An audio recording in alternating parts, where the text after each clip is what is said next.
make sure that that program doesn't contain controversial subjects, and you're not impolite to people. Oh, definitely not, Dad. You know me. I'm never, ever controversial or impolite. Yeah. Okay. Welcome to Conversations with your lovable, never pisses anyone off, never been banned from Facebook or YouTube, never been sabotaged or censored for politely expressing a difference of opinion, ex-Muslim host Aina, keeping it non-controversial. Welcome to episode 37. I have journalist Evan Balgord here with me today, someone who's been covering the far-right, alt-right, and anti-Muslim movements in Canada for the past year. He does very important work in this time, especially when I think not enough people are covering it or giving it the attention that it needs. So thank you for being here, Evan. Thank you very much for having me and sharing your audience. I quite love your podcast. Oh, thanks. It's been so interesting getting to know you on Twitter because we sort of cover like a similar sort of scene, but on different levels. You know, so you track alt-right, anti-Muslim movements, and I kind of pay attention to those movements, but the overlaps within the atheist scene with those movements. So I'm usually like watching for the right-wing professors and things like that are bringing these talking points and mainstreamizing them. And you're actually on the ground in protests with, you know, these far-right groups and doing actually some very dangerous things. Sure, and there's a lot of overlap between the two things that we cover. You kind of cover the academic scene and the talking heads, and we often see how the two groups will play off each other. Like the anti-Muslim or far-right groups will use the talking points of the academics or pundits that you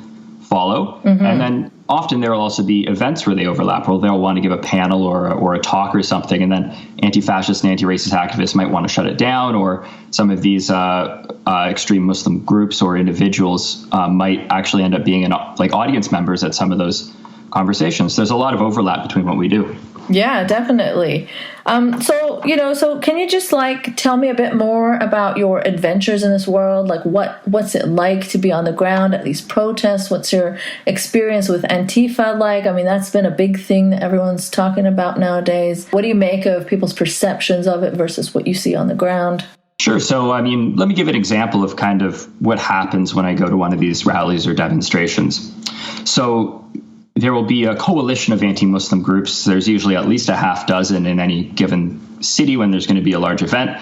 And they'll be putting on something like an event to oppose Motion M103, which was the anti-Islamophobia motion that went through our House of Commons here. Mm-hmm. So they'll show up to demonstrate against M103, and a bunch of anti-racist and anti-fascist groups will show up to counter-demonstrate them, and there will be, warring demonstrations in a public space. So you'll show up, and when you first arrive at, let's say, Nathan Phillips Square in Toronto, the two groups will be there somewhat in small numbers, and usually some clashes will break out. There will be some violence, and then the police will move in, separate the two groups, which will yell and shout at each other. The anti-racist and anti-fascists will not allow the anti-Muslim groups to march, for example. They might block off any possible places they could leave the square from, and then they'll shout at each other for a while, and eventually everybody goes home. When it comes to the anti-fascists and anti-racists, they're doing this because they want to demonstrate to the communities that are being targeted, particularly the Muslim community, that there are people that have their back here in Canada, and Canada doesn't welcome this kind of racism. And they'll try to make sure that the anti-Muslim groups can't more widely spread their message. They'll try to contain them to the public square where they are, not let them go further, and they'll try to shout over them as they're shouting their talking points and stuff like that. So that's generally the scene that I see when I walk into these things. So when you talk about violence, like what do you mean exactly? What kind of violence? Is it like serious stuff or? It ranges. In my experience, generally, the more equal the sides are in numbers, the greater likelihood that there will be violence, or the smaller the thing is altogether, the more likely there will be violence. Oh, really? So smaller demonstrations, there's more likely violence at those? Yeah, I kind of attribute that to two things. The first would be that when the demonstrations are smaller, it's because all the real diehards are out, and these are the people who show up to every single event, and they're a bit more confrontational. I'd also say when the groups are smaller, the police often don't step in at the appropriate moment. They'll wait too long to separate the two groups or whatever, and there will be no separations in between them. So they'll be egging each other on, yelling at each other, and then pushing and shoving, and then sometimes more than that. I saw at one of the rallies in the beginning, a member of one of the anti-Muslim groups and a former Proud Boy in Toronto who was later kicked out, ran up and gave a running shove to somebody that kind of kicked off one of the fights. And I have seen people get fairly injured at these things. I saw one anti-fascist activist who was also pushed pretty hard not long after that first push I just mentioned, who cracked her head on like a concrete thing in the square and was, I understand she was hospitalized. Wow. And so do you think that I heard you say you did this podcast for Canada Land recently called The Rise of the Right, which was great and super informative, and I'll link to it so everyone can listen to it. But you talked about how usually it's the people on the anti-Muslim alt-right movement side that come prepared for a fight. You said something like that, if I remember correctly. Yeah, so there have been like monthly demonstrations and sometimes even more frequently, and we've increasingly seen people show up with metal flagpoles, body armor, helmets, etc. And conversely, the anti-fascist, anti-racist activists will show up with like wooden flagpoles and stuff. But generally, it's been the anti-Muslim groups, members of them, that have started the violence, at least in Toronto. I can say that fairly definitively because I've been at most of these rallies and I've reviewed video footage of all of the scuffles that have broken out, and about 3/4 of the violence, at least in Toronto, has been started by members of the anti-Muslim groups rather than by anti-fascist and anti-racist activists. Not to say that they never participate in violence, but they are less frequently the instigators of it. Mm-hmm. I mean, according to some of the coverage that you see, that's definitely not what I'd think, because you hear about Antifa being violent all the time. Absolutely. And you see that narrative a lot in the United States, where people are often saying that it's the anti-fascists starting the violence and whatnot. But I mean, we saw in Charlottesville, the so-called alt-right white supremacists showed up really looking and ready for violence. Mm-hmm. And I think if anybody did take the time to drill down and look at all the available video footage of every scuffle and break it down, I doubt it's as one-sided as it has often been reported and reinforced. Because you hear the similar thing in Toronto. I'll talk to people and they'll say either the violence is equivalent or it's the anti-fascist starting it every time, and I usually have to correct people. So while I can only say definitively what I know from Toronto, I think my experience there would suggest that anywhere else that you see the violence as well, you really got to take a critical look at what's happening. Well, there was that video that surfaced after Charlottesville about of a guy who shot at someone. Yeah. And the cops were nearby or something and did nothing, something like that, right? I understand it was reported. I didn't have time to really delve deep into it, but I saw reported a few places that he was actually someone of a leadership position in the KKK, and he shouted out "Hey N-word" before he fired his gun a couple times into a crowd and at a person, and it didn't look like anybody actually got shot, thank God. But yeah, I mean, you can also see that the police were like, I think they're actually in the frame of that video as well, like in the far left, and didn't respond to it. Mm-hmm. And I mean, constantly I see whatever the far right is doing always downplayed, even in the atheist scene itself, like the bigger, more popular leaders of the movement, people like Michael Shermer. I don't know if you're familiar with them, but they will say things like, ignore them, or they will compare Antifa and the Nazis and paint it as something equivalent. So he's saying to ignore when when like the alt-right or the so-called alt-right like demonstrates and does things like that, and they won't have any oxygen and they'll just go away? Is that kind of the argument they put forward? I guess so. I mean, he tweeted something vague like that, but it was after Charlottesville that he tweeted that. So, I mean, I was appalled. Well, I've seen that narrative from pundits and talking heads a lot, even here in Canada, arguing that, if you ignore these racists holding public demonstrations, that they'll go away. I've never seen anybody offer any evidence to back up that viewpoint. Instead, like conversely, when you allow racists and stuff to organize in public, there's plenty of historical examples of how that allows them to recruit and whatnot. And there's also plenty of historical examples going back every time that a racist fascist street movement has grown. They are almost always confronted by anti-fascist activists, be it in Europe, be it in the United States, be it in Canada. There's a long history of this. There was a resurgence in the 30s. There was a post-war period. There was the 60s. Then there was the 80s and the 90s. And these movements all kind of popped up and then were confronted by anti-fascist and anti-racist activists. And every time, at least in all the examples historically that I've looked at, the anti-fascist and anti-racist activists directly confronting them on the streets played a key role in defeating these fascist and racist organizations. And I also think it's interesting to note that in the past, historically, it was much more violent, way more violent. And now you have people, pearl clutching and whatnot about the violence today. It pales. I don't want to excuse violence. I abhor violence, but it's nothing compared to what we've seen in the past. Yeah. I mean, I abhor violence too, and I don't accept it in any way. I don't want to excuse it, even when it's coming from the left.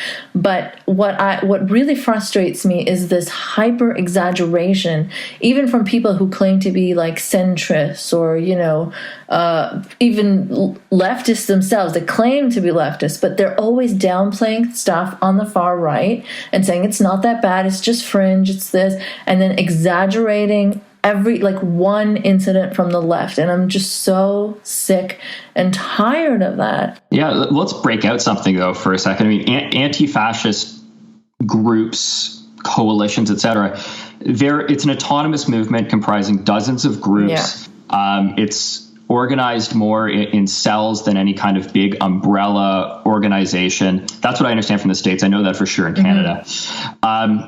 And not all groups agree on what tactics to use. I mean, the tactics range from the black bloc tactics, which everybody in the center kind of takes offense at, which would be the violence, property damage, et cetera, right up to prayer circles. And there's everything in between. So when people are talking about Antifa, they're frequently using that term to refer to groups using black bloc or violent or militant tactics, when that's just a subset of the anti-fascist movement. Yeah. They would argue, just something that bugs me a little bit. For sure. But just to play, do I even want to play devil's advocate for sure. I have criticisms too. Let's explore it out. But no, so they would say the same for alt-right as a catch-all term, right? They say that the violent, crazy Nazis are just a subset. Sure. I think of it as proportionality, right? All these arguments kind of come down to proportionality in a weird way. What proportion of the alt-right is at least white nationalists? That'd be all of them, right? And then most of them are worse. Most of them are white supremacists or full-blown, and then some of them are full-blown neo-Nazis. But at its very most benign, the alt-right is a white nationalist movement that seeks to implement discriminatory and racist policies in order to benefit their people, white people, or the American, what they see as the stereotypical American. On the flip side, the anti-fascist and anti-racist, if you take a big step back, their goal, they all have their own politics and ideologies. There's communists, there's socialists, there's anarchists, there's labor, et cetera, et cetera. But their one defining goal is just stopping the other side from accumulating more political power or engaging in violence or implementing discriminatory policies. So if you just take a step back and want to characterize the two sides as something, I mean, one side is fighting for discrimination and the other side is fighting against it. Mm-hmm. And people often equate them, which is infuriating. Yeah, it's entirely a false equivalency. Yeah. And after Charlottesville, there was another big rally planned, right? I forget where now, but there was 15,000 people that showed up. I think was it Boston?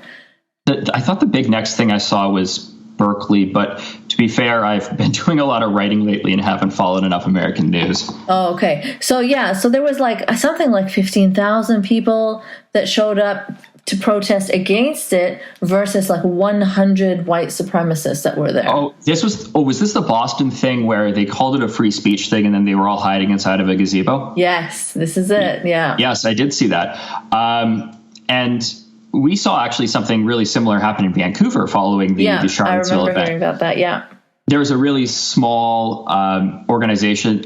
There's a really small, rally that was going to be anti-immigration racist rally. It was going to be put on by the Worldwide Coalition Against Islam and the Cultural Action Party, both of which have members in leadership positions, which are full-blown white supremacist, anti-Semitic, the whole 9 yards of how you identify somebody as a neo-Nazi. Mm-hmm. 4,000 people showed up in Vancouver, took up the space. The racist groups canceled their demonstration, and it was a complete nonviolent victory. Something similar happened. Something similar, I understand, happened in Boston. I understand that there still were some scuffles and stuff that broke out, but compared to the other demonstrations and counter demonstrations, it was largely nonviolent. Yeah, that's what I don't remember really hearing about the scuffles. There might have been, with that many people, but mostly it was completely nonviolent from what I recall. Yeah, I only saw one news story about how I believe it was a woman from Black Lives Matter actually shielded a racist with their body from other demonstrators that did want to do them harm and made sure they escorted them out safely. Yeah, I do remember reading something about that now that you mention it, actually. And that's amazing, too, because the things that are said about Black Lives Matter are also trying to equate them with white supremacists, which is ludicrous. Yeah, they're frequently held up as an example of the worst and most violent anti-fascist group and whatnot. And, I don't know the truth of that. I suspect with any other coalition of groups and whatever, that it would depend, chapter to chapter, how extreme any given chapter of BLM is. Mm-hmm. Yeah. And I think there are some fair criticisms, of course, of their tactics or whatever. But as a whole, to not understand why that movement exists and to equate it with a white supremacy movement is just beyond ridiculous. Absolutely. The other thing when we talk about kind of black bloc tactics and the scuffles that broke out, I mentioned earlier that when the groups are smaller and it's the diehards that come out, that there's more potential for violence. Mm-hmm. In Toronto, following the election of Trump, there was a women's march that saw tens of thousands of people take to the street in a direct, repudiation of Trump. Following that, there were monthly anti-Muslim demonstrations at Toronto City Hall, and eventually the moderates and the liberals, I guess, lost interest or weren't aware it was happening or whatever. And it was left to the people who come out to every single one of these things to oppose them. Those are the anti-fascist activists, the socialists, the communists, the et cetera, et cetera. And so in all of our criticisms of the more militant tactics that some of these groups use, et cetera, I think it also bears noting that they're the ones actually going out there and doing the work, even when the moderates and the nonviolent folks, et cetera, forget it's happening. They're the ones that show up every time. So in any criticism that we have of their tactics, and I still, I'm critical of some of it, I do think it's worth noting that they're the ones that actually carry the torch and show up every time to combat the racists and to try to demonstrate to targeted communities that they have their back. Right. And, if moderates and liberals want less of their tactics, then they've got to start showing up more. And, exactly. That's kind of the criticism that I have of, moderate Muslims as well, where they sort of in our community, I feel, do not do enough to tackle radicalization within the community. Of course, it's not like how the far right paints it, and that no Muslims are moderate and there's some secret conspiracy for a Sharia takeover. But the moderates could be louder, and I feel the same way about this issue. So, I'm in a weird position here, being an ex-Muslim and a liberal who absolutely does not come at this criticism of Islam issue with, bitter hatred, but more as any secular person would who doesn't like conservatism, who opposes conservatism in their own community.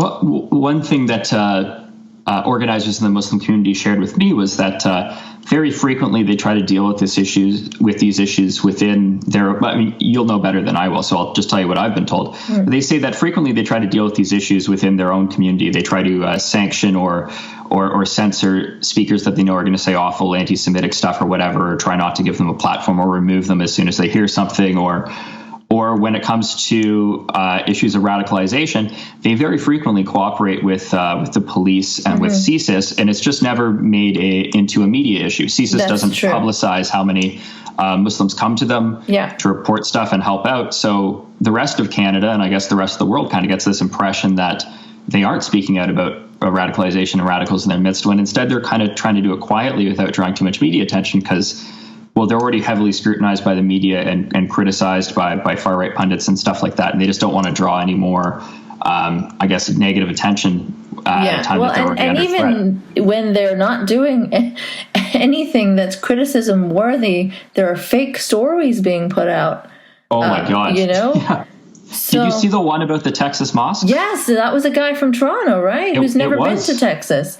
It was. I mean, the funny thing is that Imam Hindi, so I guess for your listeners, there was a fake news story going on about how there was a mosque in Texas that wasn't allowing in, I guess, Christians and Jews or something like that to take care of them during the hurricane.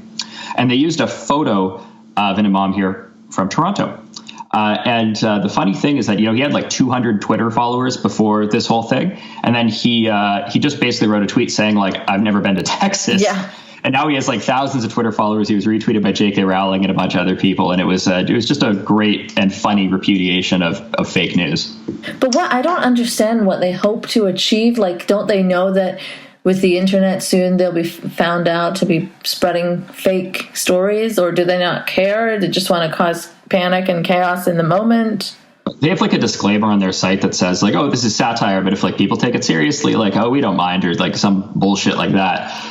And yeah, this is kind of how like fake news stories generate and spread. You put it up someplace where you'd have like plausible deniability to say it was satire, and then other people report it as fact, and all of a sudden like there's a whole media cycle built around horseshit. Yeah, and then other people pick it up. People like Paul Joseph Watson from InfoWars picks up random shit that's fake, or and then it just continues to spread. I'm not saying that he tweeted this. I don't know. He might have, but he's done things like that a lot of times. If somebody can infiltrate into InfoWars, it's reasonable to expect that sooner or later the president will say it. Oh, that's such a sad sentence, but it's true.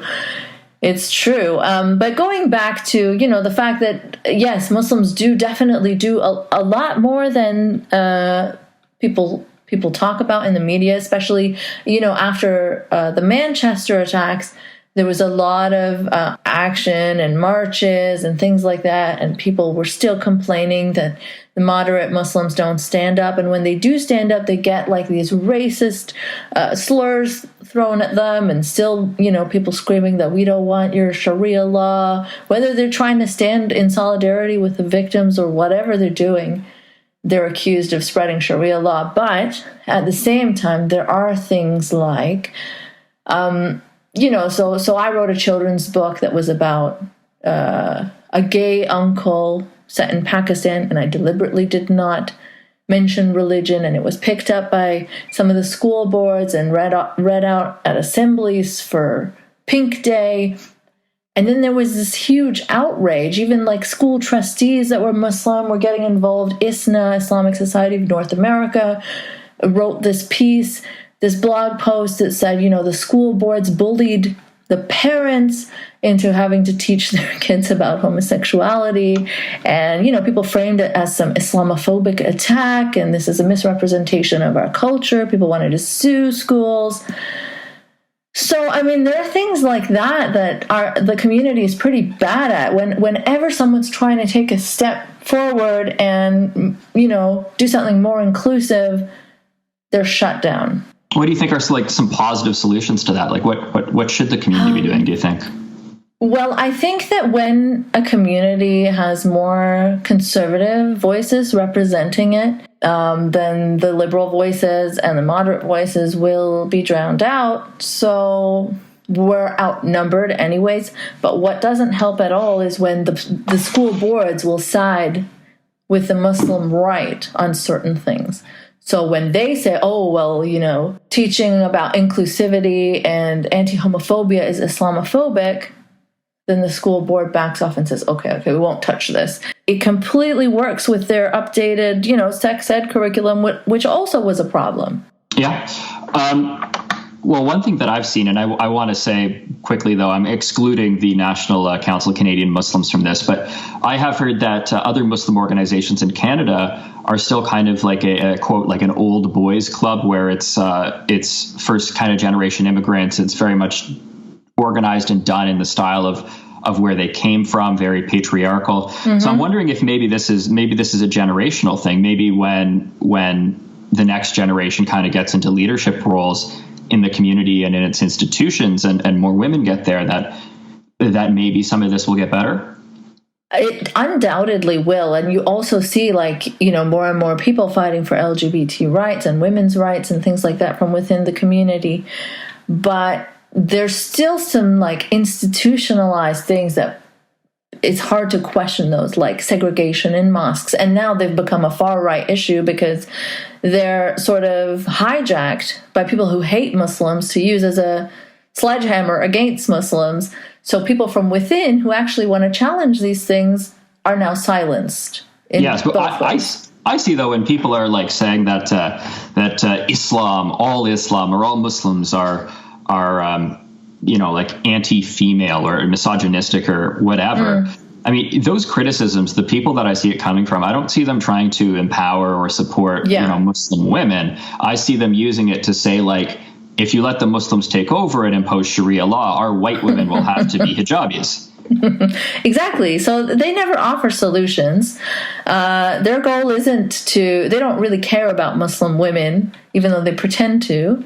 And then there's so many ex-Muslims and reformist Muslims that get taken in by that. And because there's such great rewards for sort of catering to that audience, being the whistleblower, as you see this ex-Muslim Sandra Solomon has become, right? Yeah, and then the anti-Muslim groups and whatnot will use her as a token. They'll point to her and be like, we can't be, you call us anti-Muslim, but we're really just anti-Islam. Of course we can't be racist. Look, there's a Muslim woman. Yeah, an ex-Muslim woman. Yeah, sure. I mean, but people have to recognize that being of a group doesn't shield you from accusations of bigotry towards that group. There's actual Muslims that aren't even ex-Muslims that can be bigoted towards Muslims, Yeah. So I don't, people have to stop letting that be an acceptable excuse that, oh, look, we're not bigoted because we have this one token person or these two token people. Absolutely. Maybe now's a good time to talk about the term ex-Muslim that you even used to describe yourself, because I find it a very odd term. Yeah, we had this discussion briefly on Twitter. So tell me, why do you find it odd? I'm starting to have issues myself with the movement just because of the kinds of people that I see representing it and what they are saying and who they are aligning with. And now it's gotten to the point where post-Charlottesville, some of the takes have been Islam is worse than Nazism, and respected ex-Muslims are backing this up. I don't know what's happening anymore. When it comes to the term ex-Muslim, and please correct me and jump in at any point if you think I'm getting something wrong here, but I think it's understood in common parlance that the people understand Muslim to be a racial category. I mean, the racists will say, Muslims isn't a race or Islam isn't a race or whatever, and use that as an excuse to be racist. But I think all of us kind of understand Muslim to be, an identifiable group and to some degree like a racial category. We understand it that way. So on its face, I mean, I think the term ex-Muslim is a little odd because what individuals like yourself are doing with real liberal criticisms of conservative interpretations of Islam, you're criticizing Islam, the religion, not the people. And I kind of see what you're doing, your role as doing it on behalf of Muslims. So to say ex-Muslim is a little weird because it's saying I'm no longer part of this, category of people or this community that you're still very involved in and trying to help out with. So that's why it's a little weird to me just on its face. I can understand that because I definitely do see myself as part of the community, but I also want to express and normalize my lack of belief. Something which was quite noble seeming to me even a year ago, because of the way that apostasy is perceived in the Islamic world and how many people are oppressed and silenced just for having doubts, killed even in Muslim countries. Like, I've lived in Saudi Arabia, I've lived in Pakistan, I know what that fear is like, and I feel like that's why sort of using this defiant term that still has the word Muslim but puts X in front of it was important, just to normalize apostasy. Sure, but now the term seems to be kind of getting co-opted, and yes. It kind of seems to be, well, I'll compare it to another term that is quite awful and I don't like, but another term, the self-hating Jew, implying, the anti-Semitic Jew. So, I mean, I don't want to say there's equivalency between the two terms, but I kind of see the term ex-Muslim going in that direction based on the people that have co-opted it and use it to label themselves. Okay. And I'm concerned that it's starting to get loaded with that kind of meaning. So there have been in the past people that sort of pretend to be liberal from the Muslim community, but really are conservative Muslims when you get down to it. And Western liberal people are not able to see that conservative side of them, and they have used that talking point to discredit anyone doubting Islam or, just joking about it, just like any secular Western person should have the right to do about the religion that they were born into. Mm-hmm. But now there are, yes, ex-Muslims who are sadly proving those types of critics right. Most famously, there have been like this guy called C.J. Whirlman who does equate the term ex-Muslim with self-hating Jew, and he's used horrible terms like paid brown face, porch monkey to describe critics of Islam that were born into Islam. I don't want to equate those two terms. I really don't. I just see it kind of getting loaded with that. And I also don't mean to call anybody who uses the term to describe themselves ex-Muslim to be a self-hating Muslim, obviously. But I see the term seems to be trending in that direction. Okay, so yeah, there are like a lot of these Kekistan, Pepe type of ex-Muslims coming into the scene, and it's starting to be more and more associated with people, at least from the atheist scene. I don't know if you're familiar with people like Dave Rubin, people who he will promote. And so yes, I understand your concerns and how that separation from the community may look to someone on the outside. But I've also seen like conservative Muslims try to discredit ex-Muslims who are just expressing doubt and no hate, with that self-hating Jew thing. So it's confusing to me. And it's getting worse and worse. Like, I don't know how familiar you are with the whole Kekistani meme. Do you know what I'm talking about? My limit of I've seen the flag being flown at anti-Muslim demonstrations by kind of alt-righty, trolly kind of people. Yeah. And I know it's related to kind of like the alt-right and troll culture. But beyond that, I've never looked too much into the Kekistan thing.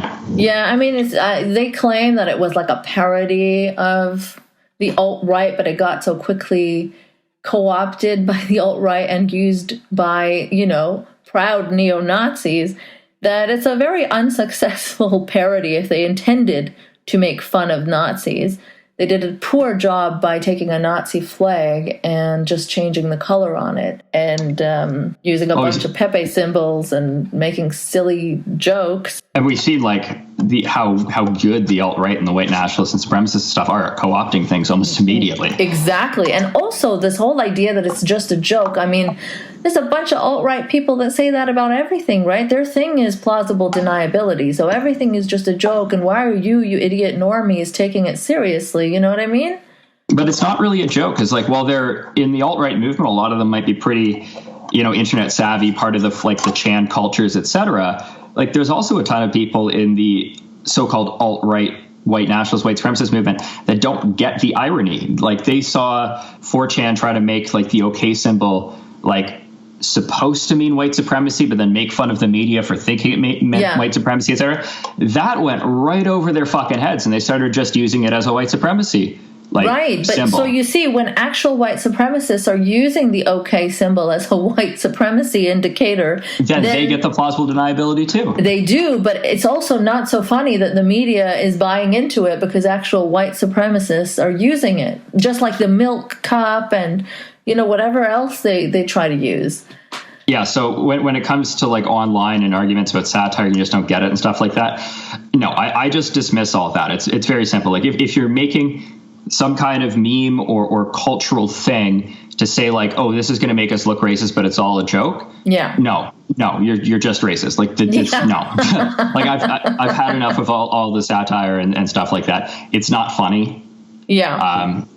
And really, like what you're doing is it's like having a double or a triple agent. Like you know what you're really trying to do, and the people that pick up and start using the symbol or whatever, all the nuance is lost on them, and they're really just using it as a racist thing to signal they're racist. So no, I have no time for the satire argument. Yeah. So now because of the internet giving people more and more access to each other, and these memes spreading further and further, there are some very, very angry young people in Muslim countries who do have doubts about Islam but have no way of expressing it, or I guess just being free to be who they are, not believers, and they're forced to like fast, they're forced to pray. So this manifests in some really, really ugly feelings. But of course, they're coming from a different climate where there's no such thing as anti-Muslim bigotry and only Muslim bigotry, So, and is this one place where we see like the Muslim alt-right come out of? Yes, exactly. So you see these people who start identifying as ex-Muslim, and they have these Twitter profiles with Pepe the Frog, and they're so pro-Trump, and they love the alt-right because they hate the Muslims that are currently in control of them and oppressing them. So this is their way of lashing out, of rebelling. And so then you get this whole new crop of Kekistani ex-Muslims, right? I understand the desire to act out, but like, do they really think that they have allies in the groups that they're taking symbols and cues from? I mean, it's not like the white nationalists and white supremacists where when they're going to try to take power or hurt somebody or implement discriminatory or racist policies. It's not like they're going to be like, oh, we're not going to take any Muslim refugees from this country or any immigrants from any non-white countries, except for the people who have a Pepe the Frog fucking symbol on their Twitter account. They're totally cool. Come on in. Like, what do they expect? Exactly, right? It's so short-sighted and it's so stupid. And so I've talked to some of these angry ex-Muslims before online, and I'm like, what do you think you're getting out of demonizing Muslims this way and hating them, like generalizing? And they're like, fuck you, bitch, cunt, you don't know what it's like. They assume I have no experience. They don't know I'm ex-Muslim when I'm talking to them. They think I'm some like white liberal Western person, and I'm like, no, I lived in Saudi Arabia. I was forced to wear an abaya, and I know what it's like. I know what it's like to live with that fear. But when you become the kind of person that you hated so much, that what does that do? And you see some of it actually trickle into the United States and Canada. There's this private Facebook group that somebody has shared screenshots with me. The Facebook group is called Implying We Can Discuss Pan-Islamism 3, The Return of the Caliph. And inside of it, it's like a Muslim alt-right thing. It's like very anti-Semitic, but it's also very anti like certain countries and stuff like that. But the way that they share their memes, share their information, write and talk, it's taken straight from the alt-right. And this group, I understand, is they actually posted something of like the demographic makeup of where people are coming from the group. A lot of it was Egypt, but then there are also like a fair number of like American and Canadian members. So I'm kind of concerned that like this might actually be a new weird route to radicalization for some folks. Definitely. And I've seen actually Canadian ex-Muslims, so I'm talking about these sort of anonymous Pakistani ex-Muslim accounts being really, really bad and really, really hateful, but that's seeped into some of the more prominent ex-Muslims that are backed by even more prominent ex-Muslims. And so that sort of soured the whole movement, and to the point where I question if I even want to use the term because of the people that are representing it. You know, like I told you about this Islam is worse than Nazism take. Right after Charlottesville, after knowing how empowered white supremacists are to give them the legitimacy of making them better than a mainstream religion. Like, don't get me wrong, I'm not like a fan of Islam in any way at all. You know, I enjoy harsh criticisms of it, but it's its own sort of, you know, I hate to say the word evil, but, you know, my criticisms of religion are that, you know, the morality of it is from too long ago to make sense now. And it's like that with every Abrahamic religion. Absolutely. But you cannot compare it to fucking Nazism, right? Well, do you think it's time for a new term? Is there maybe a new way that you can describe yourself and other, you know, liberal critics of Islam? Yeah, I've really been thinking about it, actually. I don't know yet. I'm going to continue thinking some more, but there has to be a way for me to distinguish myself from that movement now, sadly. And, you know, as my views on that become clearer and clearer, people are, you know, pissed off with me. People that used to be fans and admired my work. But, you know, it makes me feel bad because they were never in it for my principles, something that I've tried to be consistent with, but they were just in it to hear me bash Islam, and that's not what I was about. You know, so I feel sort of used. Yeah. But, yeah, I'm definitely not the kind to say that, you know, there's some prominent ex-Muslims that have gone on rebel media to give interviews saying that there's no space for Islam on the planet, you know, which is just ridiculous. You know, like I really hate when you see it in these movements, people treat anything like a monolithic thing. Yeah. It's just not. Absolutely not. And they think that when I say don't say that, like, especially right now, consider the climate. You guys exist in the West, you know what's happening.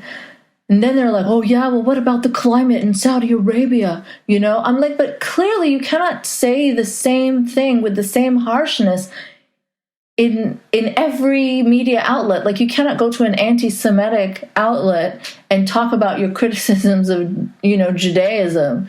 Or, like, I can't go to Pakistan, and even though I dislike Christianity quite a bit, I cannot go and join some, like, far-right Islamist sort of site to air my Christian criticisms, because the climate is so hostile against Christians over there. And, of course, I'm not comparing how Christians are treated in Pakistan to how Muslims are treated in the West, but for the West, things have gotten pretty bad. Yeah, absolutely.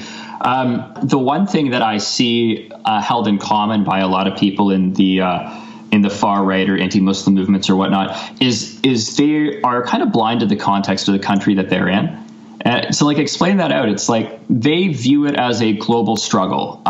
For a lot of them that aren't even, you know, necessarily pro-Jewish, even anti-Semites who have been pro-Zionism, because they see that as, you know, the quote unquote, you know, good guy in the Middle East in this clash of civilizations or whatnot, because they really hate Muslims and hate Islam. Mm-hmm. They always take a look at it from a global perspective. They think Muslims are trying to take over the world, etc. And let's not even engage with the validity or any evidence of that for a second. Let's just look at Canada. Like, in Canada, things are pretty swell. I mean, as far as other places in the world and even America, like, as far as, you know, faith communities or, you know, groups of people hating each other, killing each other, etc. Mm-hmm. As awful as it is here, and that's no excuse not to fix it, compared to the rest of the world, it's pretty benign. Mm-hmm.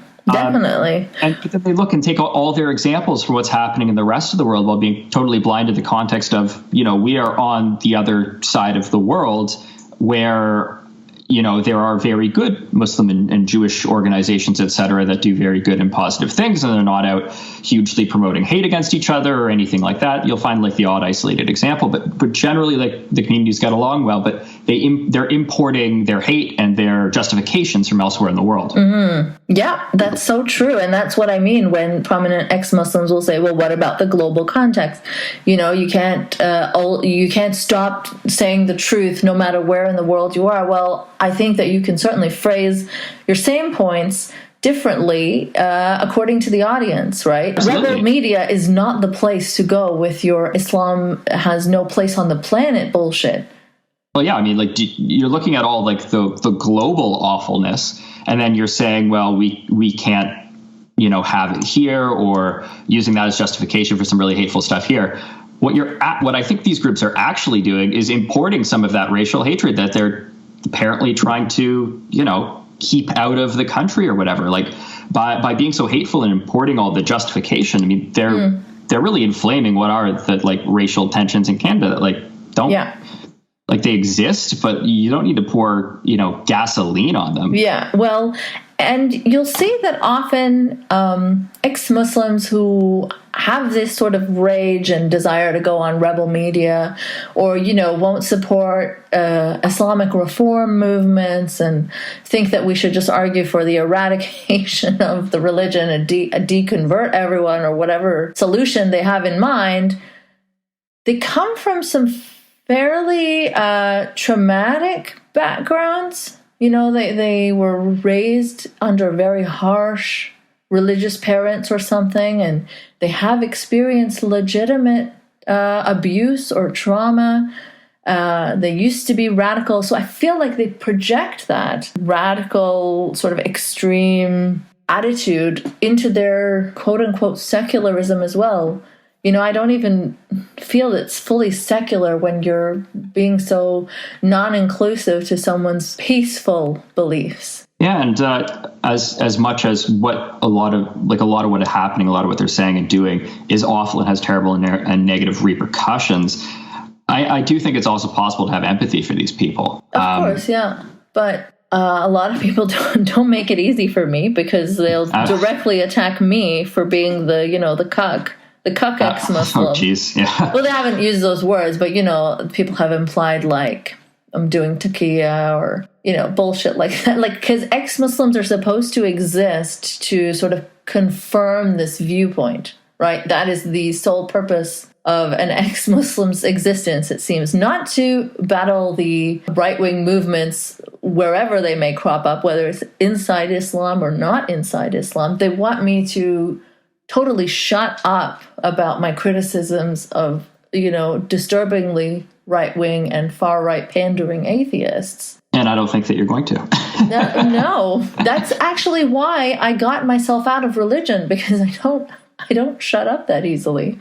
So we were talking a little bit about, the term ex-Muslim, and, I touched a little bit on the term self-hating Jew there, which I really hate. And then you kind of touched on rebel media.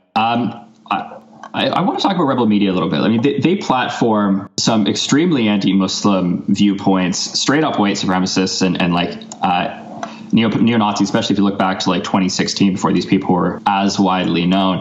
And they've really pushed this anti-Muslim narrative in Canada that all Muslims that, are moderates are actually trying to take over and using taqiyya and impose Sharia law. And a lot of these narratives in Canada and worldwide, I mean, rebel's gotten to be a big thing, are pushed by rebel media. They haven't had a good time lately, but we can get to that. No, they haven't. They lost a number of their best, well, quote unquote best people, their best media figures following Charlottesville. When it was the Canadian backlash to Charlottesville was finally people like understanding and labeling rebel media as alt-right and then disavowing it. And then they lost a lot of people kind of in the aftermath of that. But I mean, rebel media is quick to, and this is where it comes back to when I was talking about the self-hating Jew comment, rebel media is quick to actually say that it's a term used by the head of rebel media, by Ezra Levant. Self-hating Jew is? Yes, he has called his critics self-hating Jews. He says he is a Jew. You cannot call him a Nazi, and any Jew that is a critic of him or whatnot is a self-hating Jew. That's used by many in the scene that I follow too. Well, they don't say self-hating Jew, but they use their Jewish background as a shield from being called alt-right or alt-lite, just like Milo Yiannopoulos does. Yeah, of course. I mean, he might be like, he says, you know, he's gay, but he's like anti-LGBTQ, anti-feminist, etc. Like, yeah, it's ridiculous. And we see the same thing kind of with Ezra will always say, like, you know, you can't call me a Nazi or whatever because I'm Jewish. And then he'll call his critics, you know, self-hating Jews, quote, vestigially Jewish, quote, as Jewish as a ham sandwich, etc. And then he will also say that the anti-fascist and anti-racist demonstrators that will like show up at an event and like blow horns and whistles or whatever, he'll compare them to Mussolini's brown shirts that literally pulled like communists and socialists and anti-fascists out of their beds and beat the shit out of them and told them to get out of town when Mussolini's fascist regime was rising. So he'll call anti-fascists like, you know, fascist brown shirts. Never mind the fact that like in the post-war period, the anti-fascist movement was really fed a lot by Jews and by Jewishness and by saying like never again to fascism that targeted Jews and whatever. There's a long Jewish history, very proud Jewish history in anti-fascism. So like even to compare like anti-fascists to fascist brown shirts and stuff like that is ridiculous. Like anti-fascism has its roots in the post-war period in Jewish organizing.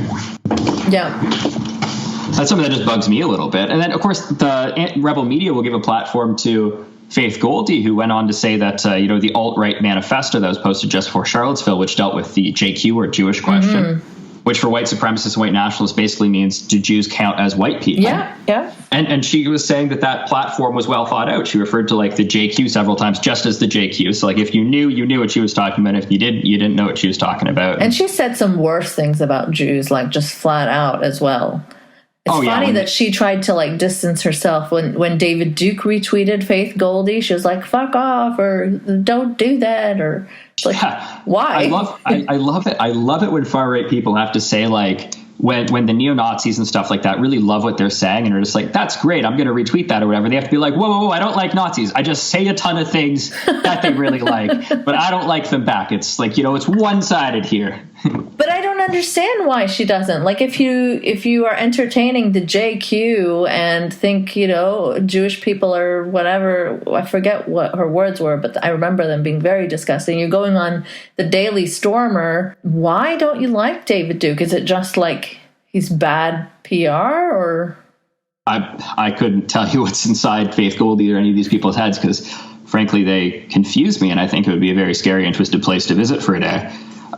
Faith Goldie is one of like the Deus Vulturs, which is a Latin term for God wills it, and it refers to like this group of like Reform or born again Christians or whatever. I can't remember exactly the denomination or what they call themselves, but basically they support Israel in the Middle East, and and some of them think that if they manage to get all of the Arabs or all of the the people who practice Islam out of Jerusalem and surrounding areas, that it'll bring around the next thing of Jesus Christ. So it's weird. Wow. It's like a cult. Wow. And Richard Spencer often talks about how Israel is a great example for an ethno state or whatever, when it's not comparable at all. But he likes to throw that in, saying, well, Jews have their land. Well, why can't we just have the same thing for whites? Well, that's what I love. Not like love, but like this is what I find so weird about like white nationalism. Like we've been using this as a more benign term to describe the groups because that's how they describe themselves. But here's some important questions to ask a white nationalist, and very quickly you'll see that most white nationalists are white supremacists. So here's this series of questions he asked them. Okay, you win.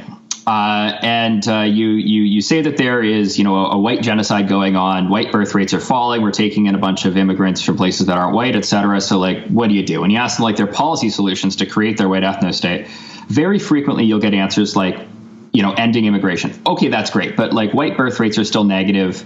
So, I mean, white people are eventually still going to disappear or whatever. So what then? And then pretty quickly they get into policies that would, like, try to improve white birth rates or diminish birth rates of other peoples or whatever. And then if you talk about like how slow that would take or whatever, et cetera, like pretty soon they'll get into like deportation and stuff like that. And by the time that they get into talking about like deporting groups of people in order to create their white ethno-state, that's when I'm fine just calling them white supremacists. And frequently a lot of them will get to that point. Yeah, well, the problem that I have is in this atheist scene, there's so much alt-right overlap that there's been this sort of backwards political correctness where you're not allowed to say someone's a white supremacist, or you're a regressive leftist, or you're not allowed to say someone's a racist, or you're regressive. So you have to like walk on eggshells and tiptoe around the words, no matter how much ethno-state they talk about. Like Lauren Southern. Do you know Lauren Southern? Oh, very well. Yeah. Yeah. So she was on Dave Rubin's horrible show where he's basically a propagandist for all of these people and sanitizes them. And she was like, the left can't get anything right. Like, they even mischaracterize Richard Spencer. They call him a white supremacist. He's not a white supremacist. He's just a white nationalist. Yeah, so the Venn diagram of white supremacist and white nationalist is basically a solid circle. There might be a hair's breadth of difference between the two circles in the Venn diagram of white supremacist and white nationalist. Yeah, I mean, if you play out white nationalism, it's really like the superiority of whites and giving them priority and fighting for them to have a land, right? Yeah, exactly. Even if they try to phrase it in cultural terms, like protecting their European heritage or whatever. Yeah. When you talk to them about what policies they propose, they are racist and discriminatory policies. Oh, absolutely. And at that point, you're just a white supremacist. Right. What's the distinction? Yeah, there's no distinction. And if someone like me tried to do that with like Islamists, right? People would lose their minds. He's not an Islamist. He's just a caliphatist, or come up with weird terms like that to make these slight unnecessary distinctions to make them sound slightly better. Yeah, like the alt-right is starting to call itself... in Europe, it has already been doing this. I'm starting to see a little bit of it in Canada as well. Now they're calling themselves identarians because they don't shy away from identity politics. Yeah. Yeah, no, this is just another like whitewashing of alt-right, which is just another whitewashing of white nationalism / white supremacy. Yeah, exactly. So weird times we're living in where respectable YouTubers and professors are playing into this, Jordan Peterson and Gad Saad. I don't know how familiar you are with these people, but they are like, Jordan Peterson teaches at U of T and Gad Saad at Concordia, I believe. If you just pay attention to what they're saying, Jordan Peterson actually went on a Nazi podcast. I don't know if you know Tara McCarthy, but she's like open. Her entire Twitter timeline is like filled with white genocide and, make more white babies. And, oh, jeez. Okay. She's done a DNA test on YouTube to prove how white she is. Oh, my God. And she's also advocated violence on YouTube. So she said, we'll start by incentivizing deportation. And then... the people that refuse to leave, we can put a gun to their heads. We can kill them. Yeah, that just sounds like Nazism with like an extra half step. Yeah. I've spoken to like one group that is like trying to get the alt-right a little bit more organized in Toronto and in Canada. And they revealed to me that some of the sources of people who are like coming to them for like membership or whatever are coming out of this like campus culture, free speech debate. And some of them like from U of T that kind of got started and radicalized out of kind of Jordan Peterson rallies and talks and stuff like that. And then, of course, Jordan, so you're telling me that he's appeared on like a straight up white supremacist podcast, YouTube show, something like that. Yep. And but he was characterized in a news story as alt-right, and then he wrote a very harsh letter. Yes. He might have tried to sue them, and he basically forced them to redefine him as a British classical liberal. Yes, exactly. So yeah, it bugs me sometimes when the media is quick to apply the labels that people want them to apply. That's what they did with without Dave doing Rubin. the research. Without doing the research, I mean, if you want to know what somebody truly believes in these movements, when they're not always forthright with you, look at them online. It is not that difficult. A lot of them have public videos. A lot of them have public social media accounts, and they'll say totally different things when they think that they're alone or only communicating with their audience. So if you want to describe somebody accurately, do the research on social media, and it becomes pretty clear what people's where they stand. Exactly. So Dave Rubin is this kind of guy as well, where he's had multiple articles written about him, and he's always having to threaten them with a lawsuit. And he's like this big free speech guy, right? Oh, of course. Yeah, sure. You are free to say whatever speech I agree with. Exactly. It's astounding. And they're given so much legitimacy. They're having rave reviews and proper media outlets. And he's making what, like, I don't know, last time I checked, something 30,000 on Patreon. There's just such great reward in being this kind of person. Wait, 30,000 a month? A month, yeah. Peterson makes 60,000 a month. I should put down this whole honest reporting thing and just be a cunt. Right, me too. Me too. I have such a good opportunity to just bash Islam each week on my podcast, and I miss out on that and miss out on all the big bucks that I could be making by confirming people's, by legitimizing people's bigotry or whatever. Yeah. Well, we talked about the free speech movement. It's usually very hypocritical. I got a couple of great examples of that. I mean, in Canada, Rebel Media, headed by Ezra Levant, who we just talked about, calls himself like the commander of Rebel Media, the champion of free speech, and yet he'll call his Jewish journalist critics, as Jewish as a ham sandwich. He banned me personally and Candeland as an outlet from his events, even after other journalists stood up for Rebel Media attending parliaments and a UN thing, right? The rest of the media community had their back, but they were banning media from their events. And they often sue people that are critical. I mean, one person had the audacity to look into a Rebel fundraising campaign following a series of devastating forest fires near McMurray, and to question where the money was going, and did a bit of investigation into that. And then Ezra tried to sue him. I understand that Ezra is being sued back with a slap suit, and he's probably going to lose, from what I understand where it is right now, and lose a bunch of money. But he's going to face a slap suit for, vexatious litigation to silence his critics. Yeah. And, there's this Dave Rubin guy that I was telling you about. There's, there was a Muslim reformer I've, respected a lot, Majid Nawaz, but he did this lawsuit suing the SPLC for characterizing him as an anti-Muslim extremist, which is very wrong. And I'm 100% with him on how SPLC characterized him.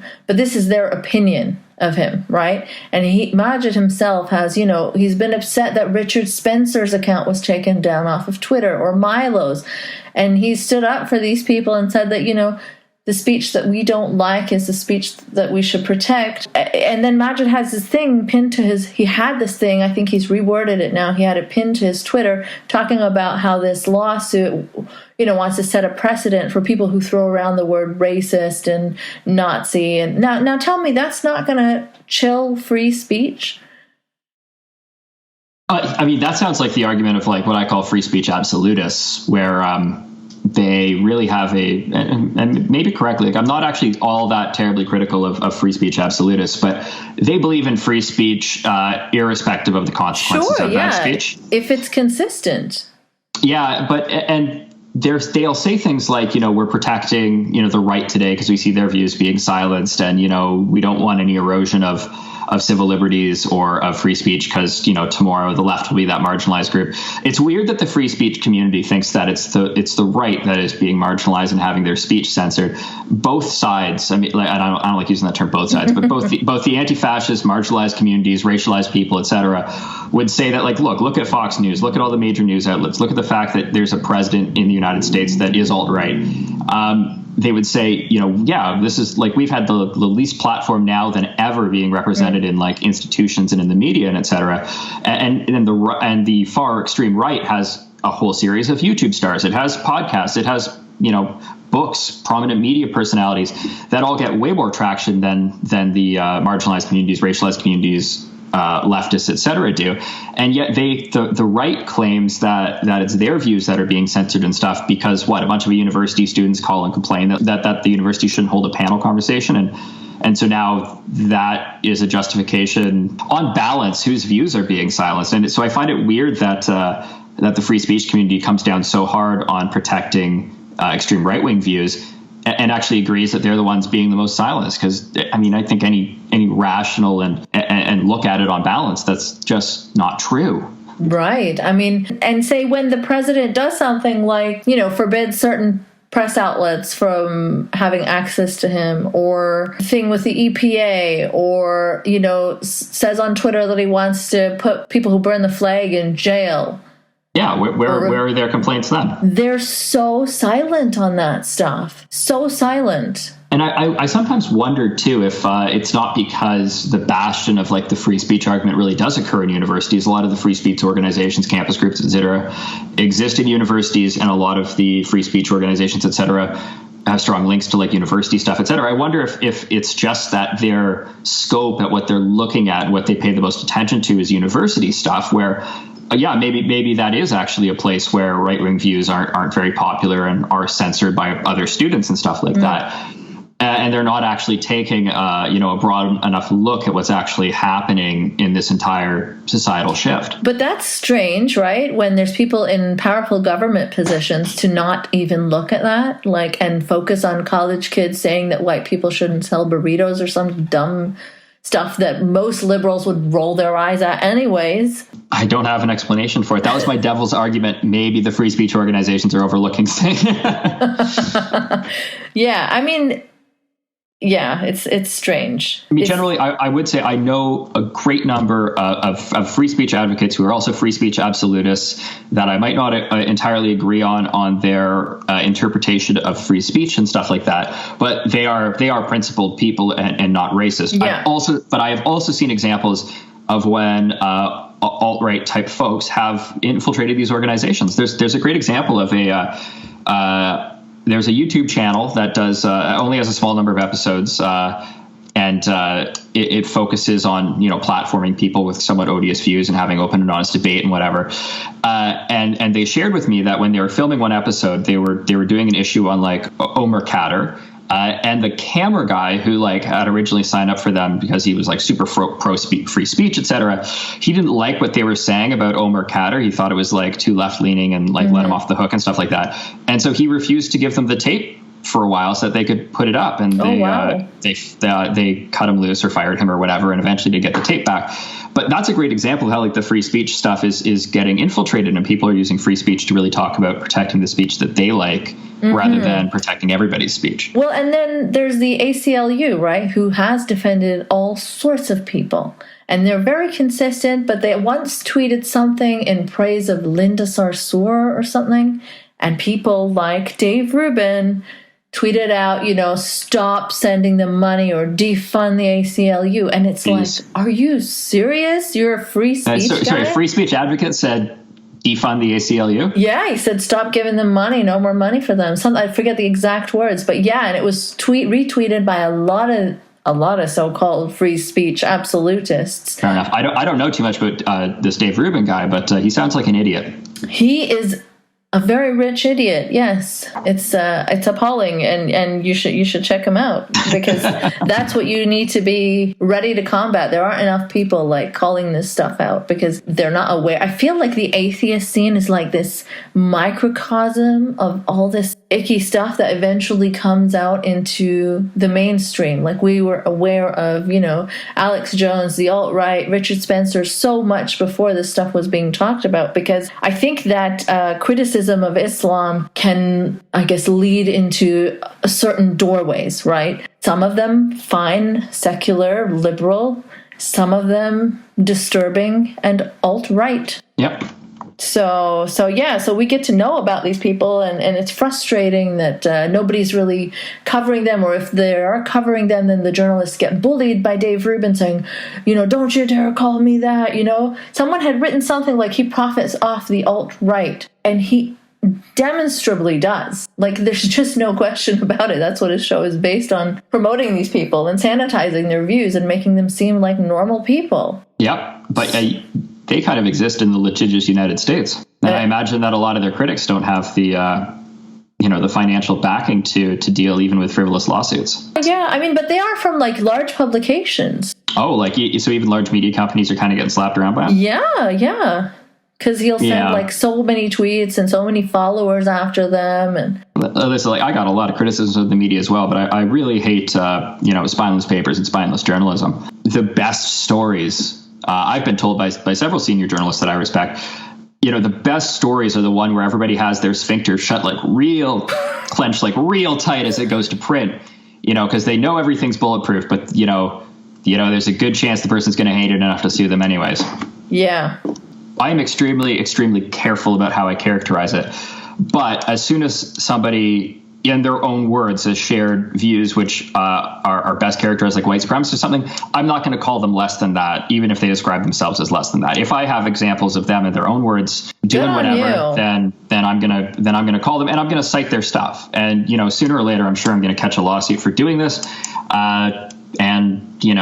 Having never faced a lawsuit before, I say bring it on. Maybe I'll have a different opinion of that after the first one. Look, what you do in that situation is that you just do like a side project where you bash the left and raise money, and then you can fund the legal stuff for your other lawsuit.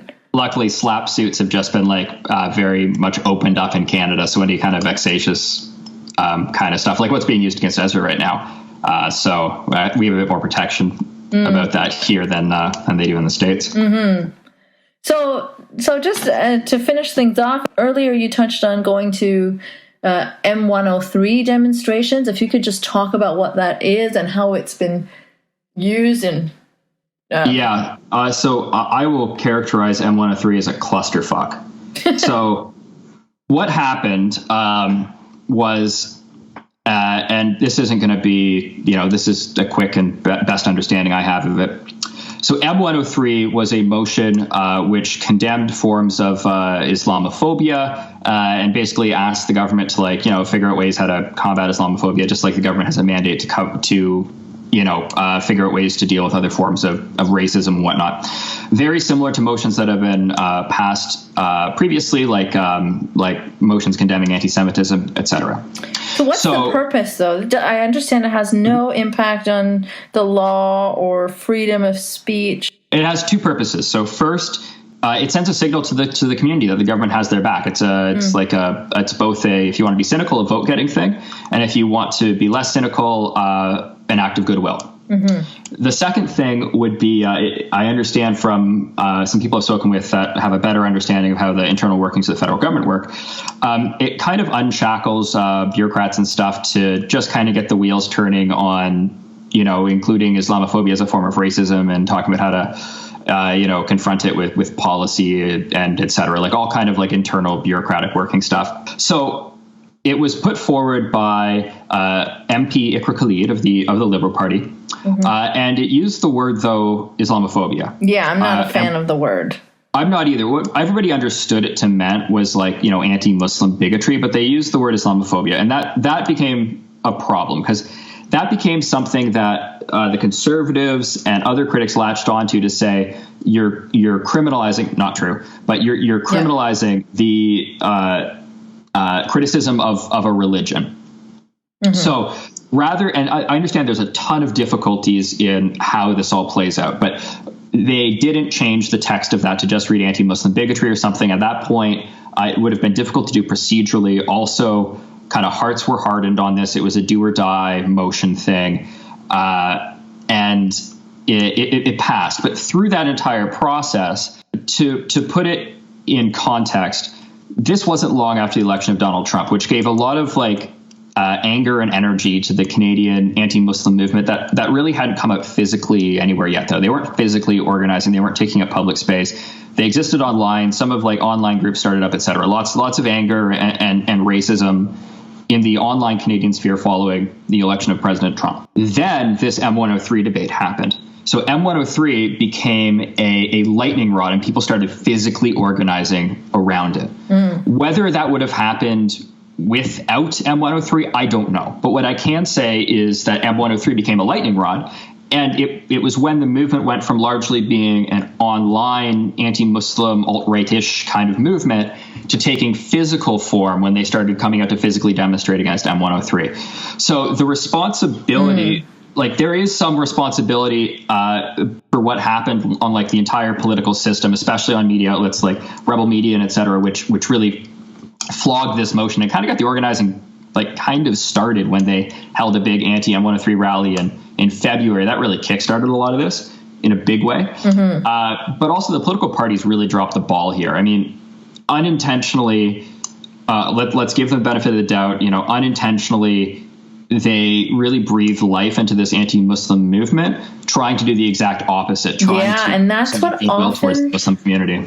It often happens that way, and that is, so much the core of my frustration, because a lot of leftists do end up doing this by trying to like shield the niqab from any criticism by overcompensating and saying that it's a feminist symbol of empowerment or whatever else. And they just breathe life into these anti-Muslims because it's so clearly wrong what they're saying, even if it's out of good intent. Yeah, and like all of their criticisms, when they actually do base their criticisms on fact or anti-Islam stuff, which is rolled into the whole anti-Muslim racism thing, but when they do base their criticisms on fact, like there are some things that they are rightly critical of the the subjugation of women when there is conservative interpretations of Islam, and the anti-LGBTQ attitudes of conservative interpretations of Islam as well are valid criticisms that the alt-right is using, but they're not doing it in a genuine positive way. They're doing it as a justification for bigotry based on the color of somebody's skin. Yeah. So, I mean, I understand that they might have meant Islamophobia as anti-Muslim bigotry, but they really have to get hip to what their opponents' tactics are, and they really have to stop using words like Islamophobia or vague, protections for Islam, because that doesn't help, especially Muslims. And perhaps the most negative consequence to come out of that was the Conservative Party here in Canada, in opposing M103, was using the same language as these extreme anti-Muslim groups, who got the language from who knows, whatever. They're using the same language.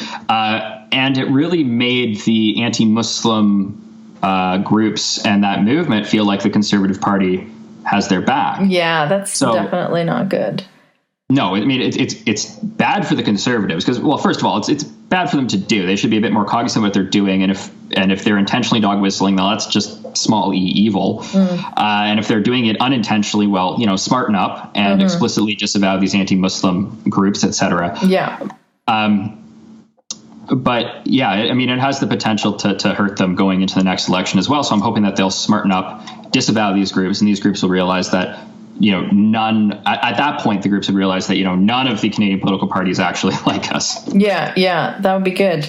I mean, and on the other side of this, people do get very nitpicky. So I myself, I dislike Islam. I don't want to shield it from criticism. I'm a critic of it myself. And I really dislike the term Islamophobia, but when I see someone using it applied to actual anti-Muslim bigotry, I'm not going to be a roadblock and say but Islamophobia is a bad word and you're protecting Islam from criticism, because I know that they're using it to mean anti-Muslim bigotry. In the same way, this whole Islam is not a race thing has also been used. Technically, yes, Islam is not a race, and it's very frustrating when criticism of Islam on its face is always taken as racist. So, I've had people call me racist for, bringing up pro-LGBT discussions and being critical of Muslim communities being homophobic. So they've called me racist for that. And, in that case, maybe a couple of years ago, I'd be like, but Islam isn't a race, there are white Muslims, there are black Muslims, there are brown Muslims, there are Asian Muslims. But now that whole Islam is not a race has become an alt-right talking point. Basically, we can say whatever we want, even about Muslims, because Islam is not a race, and so it's not racist. Of course, you can racialize Muslims and treat them as a racial group and demonize them as a whole. Yeah, so Muslims are not a race. Islam is not a race. That whole argument. Okay. I've seen anti-Muslim groups stand side by side actually with Sikhs who are anti-Muslim. Yeah. And they were accidentally targeting the people who were their allies at their rally because they saw a brown person and thought they were Muslims. So this whole Islam is not a race, Muslims is not a race thing, that argument goes out the window when you start targeting random brown people for being Muslim. Yes, exactly. And, people in the States have been shot. Hindus have been shot. Sikhs have been killed. Yeah, the first guy after 9/11 that was killed as a response was a Sikh guy, wasn't it? Yeah. So I don't understand why you would be a brown guy and support these types of movements, but yeah, there are those. Yeah, a lot of the more benign forms, the alt-lite or the ones that really try stringently to say they're white nationalists and not racist and whatever, they have a more diverse membership than you would expect. It's kind of surprising, actually. Yeah. They'll use that as examples to say that they're not racist or whatever, and the entire paradigm just it baffles me. Yeah, it's become so messed up. How we talked about, there's alt-right Muslims who are anti-Semitic, and so they ally with the alt-right for that. And then there's Jews who are anti-Muslim, so they ally with the alt-right for that. And you look at both of those groups and think, well, what kind of idiots are you? Don't you know you're next? You're the next target. Yeah, I think in the wake of Charlottesville, when the anti-Semitism became so apparent. And it's also becoming apparent in the anti-Muslim movement here in Canada as well. I think that you're going to see a lot less Jewish support for the alt-right following that. I hope so. I would certainly hope so. I mean, it's not something that can be swept under the rug or attributed to a small subset or anything anymore, right? When the alt-right manifesto discusses the JQ or Jewish question like it's an issue in the alt-right community, are Jews white or not? Yeah, I can't think that's a very welcoming place for Jewish folks. Yeah. But I mean, there's Muslim alt-righters, so anything's possible. Yeah, that's I can understand the transgressive part of that, right? They want to rebel, they want to transgress, they want to feel part of a subculture or whatever. But I bet you if they physically showed up in Charlottesville or Berkeley or whatever, they would be misidentified as being with the other side. Right. Probably a lot of them. And it would be, I don't think it would be very safe for them to actually go to alt-right rallies and stuff being in the midst of that. Yeah. But I guess if they're people from the Middle East, then they don't have any idea what anti-Muslim bigotry is like. So when I talk to my friends in Pakistan, atheists in Pakistan, their criticisms of Islam are much harsher and border on things that would be considered anti-Muslim over here. But in that context, it's when there's absolutely zero fear of anti-Muslim bigotry or people co-opting, then it sort of seems more understandable. Because you're punching up, if you understand what I mean. Yeah. So, yeah. But when the internet brings everyone together, then all context of climate and local climate is lost, and it's bad. Yeah, and people here are radicalized by the more extreme language coming in from elsewhere. Yeah, exactly. It's interesting that you make that point, because it's the anti-Muslim sentiment as well that's being imported, that's radicalizing people. Whereas the alt-right over here are worried about, Sharia being imported. That would be the sole radicalizer. Yeah, even the alt-right, in Canada and the United States, will have examples of elsewhere in the world, Muslims being extremely anti-Semitic, etc., and then point to those as examples of how Muslims feel about Jews and kind of import that to their own country, where it's far more extreme. You're going to hear way more extreme rhetoric in other places of the world, never to excuse any forms of racism or whatever. But they're going to import these incredibly extreme examples and say this is all Muslims. I don't know enough about the American example, but in Canada, when it comes to the anti-Muslim movement, to clarify, we have a bit more of an anti-Muslim movement here with some groups and individuals that would identify as alt-right or organize under an alt-right banner on the fringes, but primarily here it's an anti-Muslim movement. Not a lot of them would identify or even use the term alt-right. But it's similar stuff. It's white nationalism. But So you'll see that like some of the groups are anti-Semitic and stuff like in private, or like individual members or people in a leadership position in some of these anti-Muslim groups, but they don't publicize it. On their Facebook pages, they'll talk about not being racist and stuff like that. And I think that's largely because they don't want to like alienate their Jewish allies. I don't know if a similar thing is happening in the United States, where they kind of kept the anti-Semitism maybe a little bit on the down low, at least compared to like otherwise what they'd be doing. And now post Charlottesville, it's like out in the open. And, yeah, I think that's happened a lot. Like, well, I mean, places like Rebel and stuff didn't really keep it on the down low. When Gavin posted that, well, I guess he had the plausible deniability of saying it was a joke, but what was it? 10 Things I Hate About Jews? Yep. Video? Yeah. So they use a lot of that LOL, it's a joke kind of stuff to deny. But for a moment, let's put aside his satire thing that he claimed.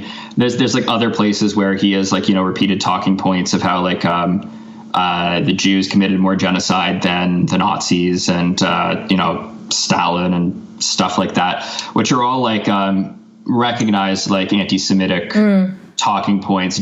And he also repeats like justifications on how, well, he goes into other things that people actually recognized as like rhetoric that were used as justifications for like anti-Semitism elsewhere and stuff like that. So it wasn't just the satire. There were like other links of things when he was clearly like not being satirical that are very problematic, but like on their face, it might not be enough to, lambast him for, because you have to explain a lot of the context of why it's so bad.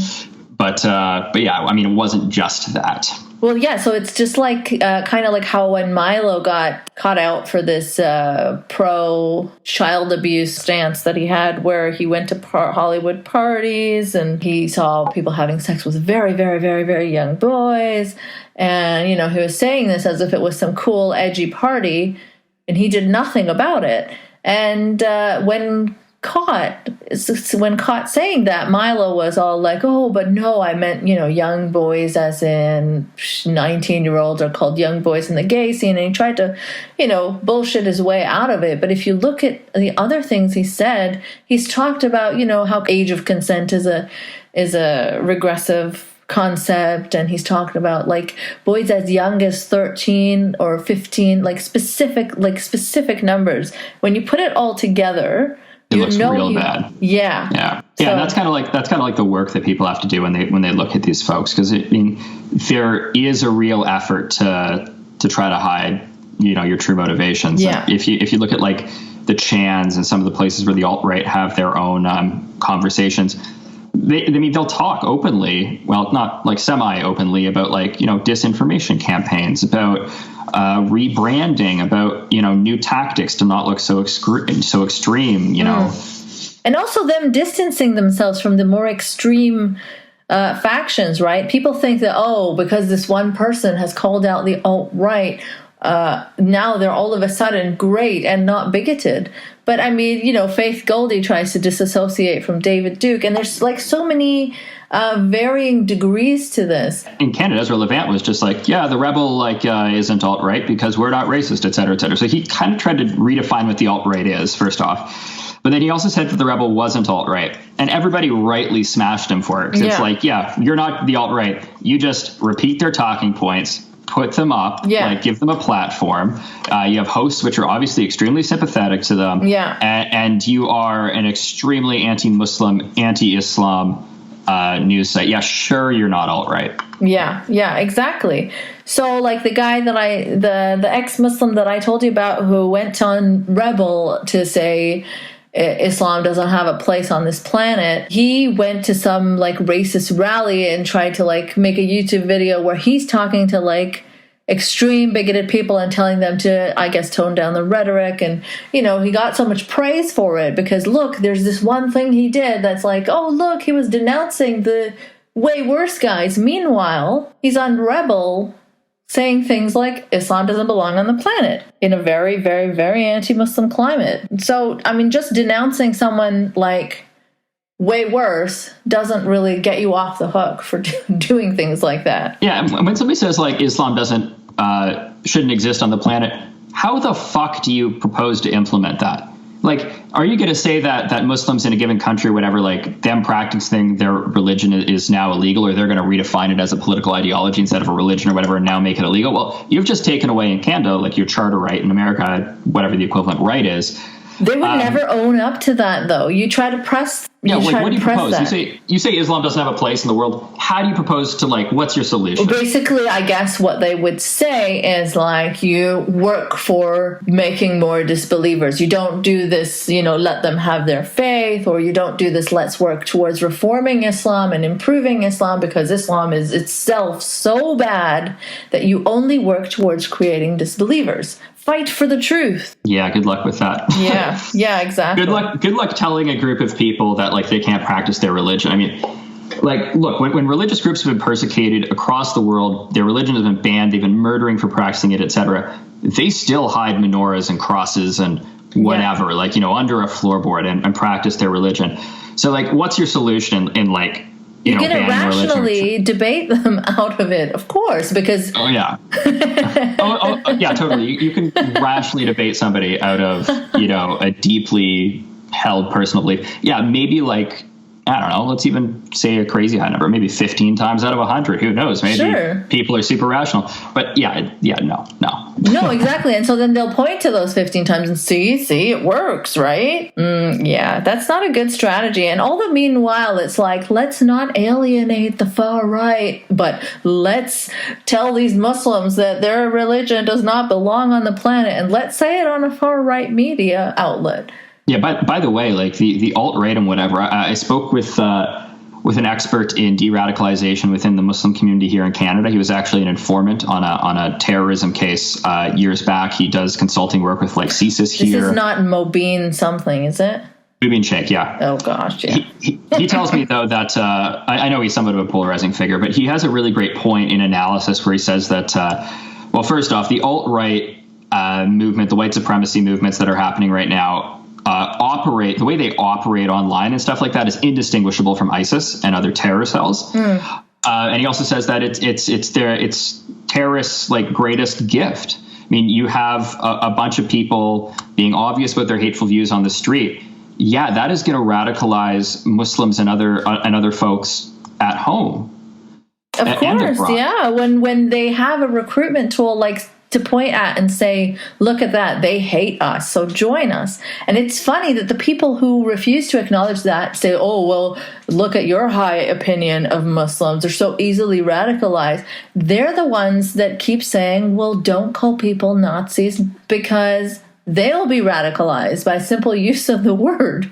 Oh, well, I do want to talk about that. I think that I don't like a very liberal use of the word Nazi. Of course not. Me neither. But when it comes to Richard Spencer, I'm going to use it. Oh, yeah, no, I'm fine with calling Richard Spencer Nazi. The issue I have with like people calling anybody on the most benign alt-lite, which is still not great, but like all the way, like they just call everybody a Nazi, and what I have a problem with that's really bad because it becomes harder to identify the people who are actually extreme. It's kind of like a rallying banner, right? So like people who are all the way on the spectrum from the alt-lite to the alt-right or just like super conservative or whatever, right? They'll be like, hey, that guy just called me a Nazi. Yeah. And then like an alt-right guy will be like, hey, they called me a Nazi too. Like, I guess we should band together against those like awful Antifa people. Exactly. And then an actual Nazi will come up and be like, fuck, they called me a Nazi too. Yes. And they'll be like, come on board. Yeah. But that guy's actually a fucking Nazi. Yes, so it gives people cover. So like you've heard by now, I'm a very harsh critic of Dave Rubin, and I think he's done a lot to really destroy the, secular atheist movement and just bring some really bad people in. People criticize him and call him like a white nationalist or a Nazi, and I've stopped those people and said, like, look, he's not. He does promote those types of people. He has promoted like white genociders and things like that. But if you call him that, then you're no better than, like, say, the critics of Islam who call like Linda Sarsour an Islamist or a jihadist. You know what I mean? If you're precise with your criticism, then it'll be more likely taken seriously. But if you go around just calling everyone like a Nazi or a white supremacist, no one's going to hear you.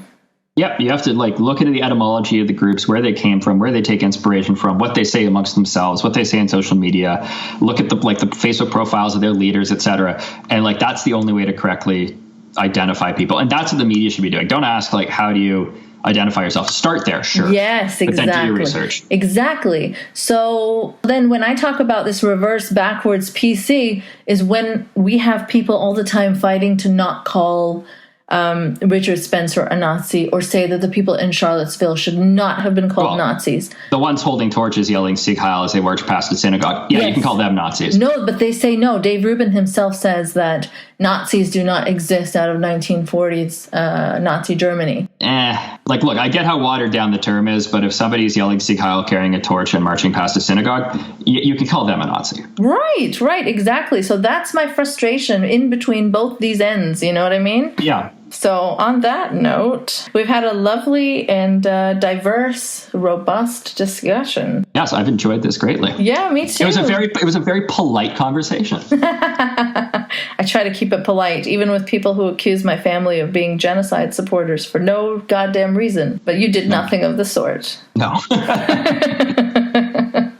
So yeah, it's been a pleasure, Evan, and hopefully we'll chat again and keep in touch and keep doing what you're doing, and thank you for not being a spineless journalist. Well, thank you very much. If any of your listeners want to find me, they can find me at eBalgord on Twitter. You and I are Twitter friends, and I'm always happy to answer journalist or researcher questions about the anti-Muslim, alt-right, white nationalist movements, etc. in Canada. Awesome. So anywhere else you'd like to point the audience to find some of your work? Well, if you include a link to the Canadaland podcast I did on the rise of the right, it's a little out of date now, but it's a great primer on what's happening here in Canada. Oh, but still, I just listened to it again this morning. It's still pretty spot on. Oh, thank you. Yeah, people can follow me on Canadaland or on Torontoist, or just Twitter's probably the best place. Okay, awesome. Thanks again. Thanks for having me. Thanks for listening to another episode of Polite Conversations. You can support this podcast by sharing the shit out of it, making some noise about it, or contributing via Patreon. Patreon.com/nice mangoes. No E in mangoes. Also, you can follow me on Twitter at nice mangoes. If you want to make a one-time donation instead of a monthly Patreon one, you can do so via PayPal. nicemangoes.blog@gmail.com. Remember, no E in mangoes. If you've got an interesting story and would potentially like to be a guest, you can email me there too. A special thanks to Dylan Beck for theme music, sound, and production help.